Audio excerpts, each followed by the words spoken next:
बिस्मिल्लाहिर्रहमानिर्रहीम अस्सलाम वालेकुम। ग्लोबल विदा टिप्स के साथ मैं हूं बैरिस्टर मियां आमर अली। व्यूअर्स, आज मैं फिर एक बहुत इंटरेस्टिंग और इन्फॉर्मेटिव वीडियो लेकर आया हूं। आज की हमारी वीडियो है जी सर्बिया के मतलब।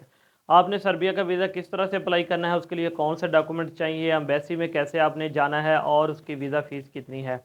इंशाल्लाह ताला मुकम्मल डिटेल के साथ आज की इस वीडियो में आप लोगों को ये बात समझाने की कोशिश करूँगा कि आप किस तरह से सर्बिया का वीज़ा हासिल कर सकते हैं, और वो भी बहुत ज़्यादा आसानी से। तो वीडियो में आगे बढ़ने से पहले मेरी एक छोटी सी रिक्वेस्ट है कि अगर आप ट्रैवल से मतलब इमिग्रेशन से मतलब या फिर वीज़ा से मतलब लेटेस्ट अपडेट हासिल करना चाहते हैं, तो आप मेरे इस चैनल को ज़रूर सब्सक्राइब करें, साथ में बेल आइकन के बटन को भी क्लिक करें ताकि मेरी आने वाली सारी लेटेस्ट वीडियोज़ और इन्फॉर्मेशन जो है वो आप तक पहुँचती रहें। जैसे जैसे किसी एम्बेसी की नई अपडेट आती है या कोई वीज़ा में चेंजिंग आती है, तो मैं साथ ही जो वो वीडियो अपलोड करके आप लोगों को बता देता हूँ। चलिए अब आते हैं अपने मेन टॉपिक के ऊपर, जो है सर्बिया का विजिट वीज़ा। सबसे पहले तो मैं बताता चलूँ कि सर्बिया के सराउंडिंग में जो कंट्री कौन सी है। सर्बिया के जो सराउंडिंग में कंट्रीज़ हैं, उसमें बड़ी कंट्री जो है वो हंगरी आती है, ठीक है, जो कि शेंजन का हिस्सा है। इसके अलावा क्रोशिया है, क्रोशिया भी शेंजन का हिस्सा है। फिर उसके साथ रोमानिया है। तो ये इसके सराउंडिंग कंट्रीज़ है, और बहुत से लोग जो हैं वो सर्बिया का हर साल एज आ टूरिस्ट जाते हैं वहाँ पे, टूरिज़्म के लिए वहाँ पर जाते हैं। हर हर साल लाखों लोग जाते हैं, क्योंकि सर्बिया बहुत ही खूबसूरत और वहाँ का मौसम जो है वो बहुत ज़्यादा अच्छा है। अगर आप भी सर्बिया विज़िट करना चाहते हैं, तो सबसे पहले आप कुछ डॉक्यूमेंट्स मैं बता देता हूँ, आपने डॉक्यूमेंट्स प्रिपेयर कर लेने हैं। उसके बाद फिर मैं बताऊँगा कि आपने इसका वीज़ा अप्लाई कैसे करना है। डॉक्यूमेंट्स में सबसे पहले आ जाएगी जो आपका मेन डॉक्यूमेंट्स है, उसमें बैंक स्टेटमेंट है, ठीक है जी। बैंक स्टेटमेंट आपकी जो वो 6 मंथ पुरानी होनी चाहिए। सर्बिया के लिए 6 मंथ की बैंक स्टेटमेंट जो है वो रिक्वायर है। इसके अलावा फिर साथ में आ जाएगा आपका अकाउंट मेंटेनेंस लेटर, ठीक है। ये दोनों आपने जिस दिन आपने वीज़ा अप्लाई करने जाना है एम्बेसी में, उससे तकरीबन 2 या 3 दिन पहले लेनी है। बैंक स्टेटमेंट आपकी 7 दिन से ज़्यादा जो है वो पुरानी ना हो, और बैंक स्टेटमेंट में आपका बैलेंस जो है वो 15 लाख से कम बिल्कुल भी नहीं होना चाहिए, ठीक है। पासपोर्ट जो है वो आप देखें कि वो 6 मंथ अभी उसकी वैलिडिटी होनी चाहिए।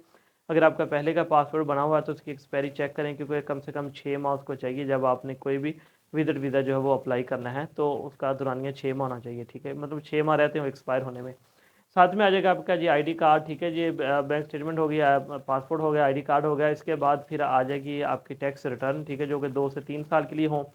अगर आप जॉब करते हैं तो फिर आपका एनओसी लगेगा, और साथ में आपकी 3 मंथ की सैलरी स्लिप लगेगी, ठीक है जी। अब आ जाएगी होटल की बुकिंग। होटल की बुकिंग कोशिश करें अगर कंफर्म करा लें या पेड करा लें, ठीक है, जो कि रिफंडेबल हो, क्योंकि मोस्टली यही लिखा आता है अक्सर होटल के ऑप्शन के, वहाँ पर जाकर पे करें, ठीक है। या फिर वो 1 या 2 दिन पहले कहते हैं हम चार्ज करेंगे, तो उससे पहले कोई भी चार्जेस नहीं है। तो इस तरह का होटल बुक कराएं तो वो ज़्यादा जो वो अच्छा होता है, ज़्यादा ऑथेंटिक होता है। इसके बाद आ जाएगी जी एयरलाइन की टिकट, और साथ में आएगी आपकी ट्रैवल इंश्योरेंस। ट्रैवल इंश्योरेंस जो है वो तकरीबन $35,000 को जो है वो कवर करती हो, ठीक है। ट्रैवल इंश्योरेंस किसी भी यूरोपियन शेंजन या इवन के आप तो बाहर दूसरी कंट्री जो है उनके लिए भी जो वो लाजमी करार दी गई है। तो इसलिए ट्रैवल इंश्योरेंस जो है वो आपने लाजमी जो है वो करानी है। अच्छा जी, अब एक मोस्ट इंपॉर्टेंट मैं डॉक्यूमेंट्स बताने लगा हूँ, जो कि सर्बिया के लिए बहुत ही ज़रूरी है, और जिससे आपके वीज़ा लगने ग्रांट होने के चांसेस जो हैं वो हाई हो जाते हैं। वो कौन सा है जी? वो ऐसा है कि मोस्ट वहाँ की टूरिस्ट जो कंपनियां हैं वो अक्सर आपको जैसे कि किसी जगह का आपको टूर करवाती हैं या कोई इवेंट है वो आपने अटेंड करना है, तो उसके लिए आप ऑनलाइन जाके कुछ वाउचर जिसे टिकट्स भी कहते हैं वो बाय करते हैं। तो सर्बिया के लिए भी आपने ऐसे ही करना है। वहाँ की टूरिस्ट कंपनी से आपने को 2 या 3 वाउचर्स आपने ले लेने हैं किसी इवेंट के, या किसी जगह को विजिट करने के लिए, या उनकी सर्विसेज हासिल करने के लिए। कम से कम 2 या 3 वाउचर आपने वहाँ से बाय करने हैं, और वो भी आपने सर्बिया का वीज़ा अप्लाई करने के लिए साथ में लगाने हैं, क्योंकि ये बहुत ही ज़रूरी हैं। अगर इसके बगैर वीज़ा अप्लाई करेंगे तो आपके वीज़ा ग्रांट होने के चांसेस जो हैं वो बहुत ही कम है। अगर आप ये नहीं कर सकते तो फिर आपको वहाँ से किसी का इनविटेशन लेना पड़ेगा, और इनविटेशन लेना भी जो है वो बहुत मुश्किल काम है। वैसे तो बहुत सी ऑनलाइन कंपनीज़ हैं, यूरोप की कंपनीज़ भी हैं जो कि मुख्तलिफ़ कंट्रीज़ का जो है वो इनविटेशन जो प्रोवाइड कर सकती हैं। उसके लिए आप गूगल में सर्च कर सकते हैं, ठीक है, और उनके रिव्यूज़ वगैरह जो कस्टमर्स के होते हैं वो पढ़ के आप उनसे इनविटेशन लेटर ले सकते हैं। लेकिन ये जो मैंने आपको तरीका बताया कि अगर आप उनका वाउचर ले लें, तो मतलब टिकट्स बाय कर लें, उनकी सर्विसेज ले लें, उनकी टूरिस्ट कंपनियां सर्बिया में, तो आपके लिए ज़्यादा आसान है, ठीक है, और आपको इसमें ज़्यादा जो है वो कॉस्ट भी नहीं आएगी। अच्छा, ये आपके सारे डॉक्यूमेंट्स प्रिपेयर हो गए, तो अब आपने मेन क्या करना है। अच्छा, FRC, सॉरी मैं भूल गया था, FRC भी आपने साथ लगाना है। और कोशिश ये करें जब भी वीज़ा अप्लाई करें तो फ्रेश FRC जो है वो आप निकलवा लिया करें, ठीक है, अपने बच्चों के साथ अगर शादीशुदा हैं तो, नहीं तो बहन भाइयों के साथ, ठीक है। अगर न्यूली मैरिड हैं तो फिर आप MRC साथ में लगाएंगे। चलिए, अब इसके बाद जो सर्बिया की एम्बेसी है वो पाकिस्तान में नहीं है, ठीक है, तो पाकिस्तान में इसका वीज़ा प्रोसेस नहीं होगा। इसका वीज़ा होगा प्रोसेस ईरान में। तो अब ईरान में वीज़ा प्रोसेस करने का तरीका क्या है वो मैं आपको समझा देता हूँ। जब आपके डॉक्यूमेंट्स कंप्लीट हो जाएं तो आपने सबका इनका फ़ोटो कापी का एक सेट बना लेना है, ठीक है। उसके बाद फिर आपने जो ईरान में तेहरान में सर्बिया की एम्बेसी है उसे कांटेक्ट करना, आप ईमेल कर सकते हैं या कॉल भी कर सकते हैं। तो फिर आपने उनको बताना है कि जी मैं सर्बिया के लिए वीज़ा अप्लाई करना चाहता हूँ। तो वो आपको अपना एड्रेस बताएंगे, आपको ईमेल कर देंगे, ठीक है। तो आपने उस एड्रेस पे अपने सारे डॉक्यूमेंट्स जो हैं वो सेंड कर देने हैं। वीज़ा एप्लीकेशन फॉर्म जो है सर्बिया को आपने अच्छे तरीके से फिल करना है, वो उनके एम्बेसी वेबसाइट से आपको मिल जाएगा।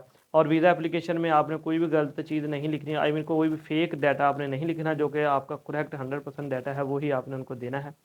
आपने अपने सारे डॉक्यूमेंट्स टीसीएस के थ्रू, लैपट के या जो भी सर्विस आप इस्तेमाल करना चाहें उनके थ्रू आपने सर्बिया को सेंड कर देने हैं उनकी एम्बेसी में। जैसे ही उनको आपके डॉक्यूमेंट्स रिसीव होंगे आपका वीज़ा का प्रोसेस जो है शुरू हो जाएगा। आपके वीज़ा लगने के चांस इसलिए ज़्यादा हैं सर्बिया के, क्योंकि ज़्यादातर लोग जो हैं वो पाकिस्तान में ही वीज़ा अप्लाई करते हैं, लेकिन कुछ एम्बेसीज जो बाहर हैं जैसे कि माल्टा हो गया, यूएई जाना पड़ता है। इसके अलावा कुछ वीज़ा ईरान में और भी जैसे कि वर्क वीज़ा क्रोशिया के लिए जो है वो जाना पड़ता है, ठीक है। तो कुछ वीज़ा जो बाहर से अप्लाई होते हैं तो उनके लिए जो है वो चांसेस ज़्यादा होते हैं, क्योंकि उनके लिए कम लोग पाकिस्तान से अप्लाई कर रहे होते हैं। इसी तरह सर्बिया है, तो जैसे ही आपके डॉक्यूमेंट्स उनको मिलेंगे आपका प्रोसेसिंग टाइम वीज़े का जो वो स्टार्ट हो जाएगा। तकरीबन 10 से 15 दिन बाद आपके उस जो डॉक्यूमेंट्स आपकी फ़ाइल उसके ऊपर डिसीजन हो जाता है। और अगर तो आपकी अप्रूवल होगी तो फिर वो आपको कॉल करेंगे या आपको ईमेल करके बताएंगे कि आपका अप्रूवल हो गया है, और आपको एक वीज़ा अप्रूवल लेटर वो जो है वो प्रोवाइड कर देंगे वाया ईमेल, ठीक है। या फिर आप उनसे टीसीएस भी मंगा सकते हैं। जब आपके पास वीज़ा अप्रूवल लेटर आ जाएगा तो फिर उसके बाद फिर आपने जाना है ईरान की एम्बेसी और उनको बताना है कि आपने वीज़ा अप्लाई करने तेहरान जाना है। उनको आपने वो अप्रूवल लेटर दिखाना है और आपको ईरान का वीज़ा मिल जाएगा। आपने ईरान चले जाना है जी अपने असल डॉक्यूमेंट साथ लेके, ठीक है, पासपोर्ट साथ लेके, और आपने वहाँ पर जो आपको वो टाइम मिला होगा सर्बिया की एम्बेसी से आपने अपना पासपोर्ट वहाँ पर सबमिट करवा देना है। मोस्टली केसेस में जो हुए हैं वीज़ा तो वो तो मोस्टली सेम डे हो जाते हैं, ठीक है, सेम डे उनका स्टिकर लग जाता है।